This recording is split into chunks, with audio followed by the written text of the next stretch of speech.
శ్రీవారి లడ్డూ ప్రసాదంపై తీవ్ర రాజకీయ దుమారం రేగింది. లడ్డూ తయారీలో జంతువుల కొవ్వుతో కూడిన నూనె వాడారన్న సీఎం చంద్రబాబు వ్యాఖ్యలపై అటు వైసీపీ నేతలు తీవ్రంగా స్పందించగా వారికి కూటమి నేతలు కౌంటర్ ఇచ్చారు. తిరుమల లడ్డు కూడా నాసి రకం. నాకైతే ఆశ్చర్యం వేస్తుంది.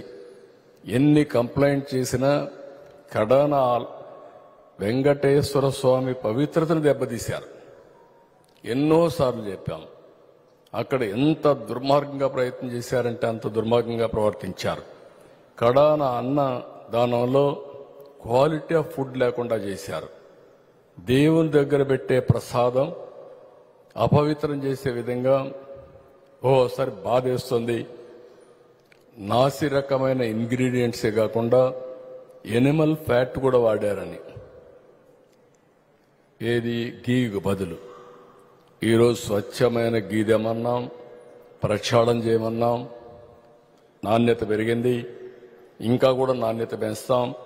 అల్టిమేట్గా వెంకటేశ్వర స్వామి మన రాష్ట్రంలో ఉండడం మనందరి అదృష్టం.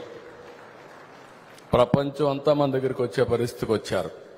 అలాంటప్పుడు వెంకటేశ్వర స్వామి పవిత్రతను కాపాడుకోవాల్సిన బాధ్యత మనందరిపైన ఉంది. ఇది కూడా చేస్తామని చెప్పి కూడా నేను మీకు తెలియజేస్తున్నా. భక్తులకి ఇచ్చే లడ్డులు ఆ మాట అంటానికే ఒళ్ళు గగురుపాటు కలుగుతుంది. జంతువుల కొవ్వు వాడుతున్నామని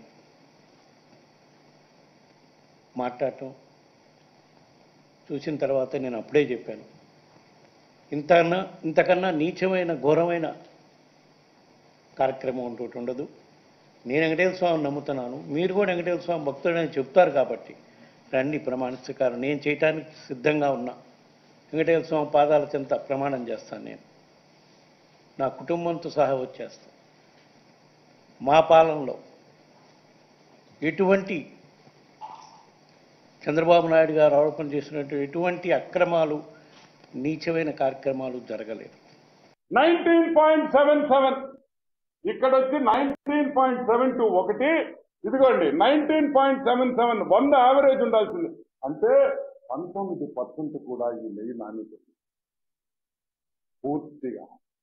పూర్తిగా గొడ్డు మాంసం, చాప ఆయిల్, చాప నూనె, కుళ్ళిపోయిన జంతువుల్ని వాడారు, ఆ మాంసం వాడారు, దీంట్లో కలిపారనే రిపోర్టు మేము చెప్పటంలా, నేషనల్ డైరీ డెవలప్మెంట్ బోర్డు చెప్తా ఉంది, వాళ్ళ ల్యాబొరేటరీ చెప్తా ఉంది. ఒక శాంపుల్ కాదు, 2 శాంపుల్స్, ఇంకా కూడా శాంపుల్స్ ఉన్నాయి. ఇంకా నాకు అన్ని చూపిస్తే మీకు అర్థం కాలేదని నేను 2 చూపించాను.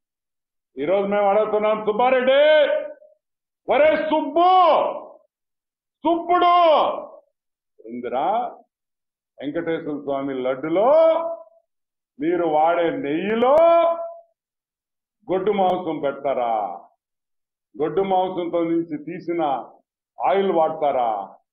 వెంకటేశ్వర స్వామి ప్రసాదాల్లో ఆ నెయ్యి వాడతారా? కుళ్ళిపోయిన జంతువుల్లో నుంచి తీసిన నెయ్యి వాడతారా? ఎంత అపచారం అని అడుగుతుంది. అసలు ఇది న్యాయమా అని అడుగుతున్నా. ఆ గోవిందుడు ఏం పాపం చేశాడని మేము అడుగుతున్నాను. మేము మీరు చెప్పినటువంటి రీతిలో మీరు చేసినటువంటి ఆరోపణలు నిజమైతే మీరే అంటున్నట్టుగా వెంకటేశ్వర స్వామి దోషుల్ని శిక్షిస్తాడు అని మేమే చేతులెత్తి వెంకటేశ్వర స్వామిని ప్రార్థిస్తున్నాం. చంద్రబాబు ఆరోపణ నిజమైతే ఆ పని చేసినటువంటి వాళ్ళందరినీ కూడా వెంకటేశ్వర స్వామిని వదలొద్దునని ప్రార్థిస్తున్నాం. అట్ ది సేమ్ టైం ఈ ఆరోపణ నిజం కానప్పుడు, ఈ ఆరోపణ చేసిన వ్యక్తి సాక్షాత్తు దేవుణ్ణి రాజకీయ పావుగా వాడుకుంటున్నాడు, రాజకీయ ప్రయోజనాల కోసమని ఎంత నీచానికైనా ఒడిగడుతున్నాడు. ఆ రకంగా కల్తీ జరగలేదు, జంతువులకు ఉపయోగించలేదు అన్నది నిజమైతే ఆ ఆరోపణలు చేసిన వ్యక్తిని కూడా సర్వనాశనం అయ్యేటట్టుగానే వెంకటేశ్వర స్వామి చేయాలని ప్రార్థించాలి. పూర్తిగా టీటీడీ చైర్మన్ స్థాయి వ్యక్తి దీంట్లో కమిషన్లు తీసుకున్నారని చెప్పి శ్రీవారి భక్తులు చెప్తున్నారు. 10 నుంచి 15% కమిషన్లు తీసుకున్నారని చెప్పి అందరూ తిరుపతి ప్రజలు కూడా భావిస్తున్నారు. కాబట్టి దీని మీద విచారణ జరుగుతోంది. ఎవరెవరి దగ్గర ఎంతెంత తీసుకున్నారు పూర్తి వివరాలతో రాబో రోజుల్లో మా ఎన్డీఏ కూటమి భక్తుల ముందు ప్రజల ముందు మేము పెట్టబోతున్నాం. దీన్ని తిరుమలని రాజకీయంగా వాడుకోవాల్సిన అవసరం మాకు లేదండి. ఇప్పటికే రాష్ట్ర ప్రజలు 164 స్థానాలు మాకు ఇచ్చారు. ఎన్నికలు 100 రోజులైంది. ఇంకా 4 సంవత్సరాలు 7 నెలలు ఉంది. మేము గత ప్రభుత్వం చేసిన తప్పుల్ని ప్రజల ముందు పెడుతున్నాం. నిన్న 100 రోజులు పూర్తయిన కారణంగా ఎన్డీఏ సమావేశంలో ఆందోళనతో ఆవేదనతో ఒక వెంకటేశ్వర స్వామి భక్తుడిగా తిరుమలలో జరిగినటువంటి అన్యాయాన్ని చంద్రబాబు నాయుడు గారు ప్రజల ముందు పెట్టారు. దాన్ని జీర్ణించుకోలేని వీరు ఎక్కడ అరెస్ట్ అవుతామో ఎక్కడ జైలుకి పోతామో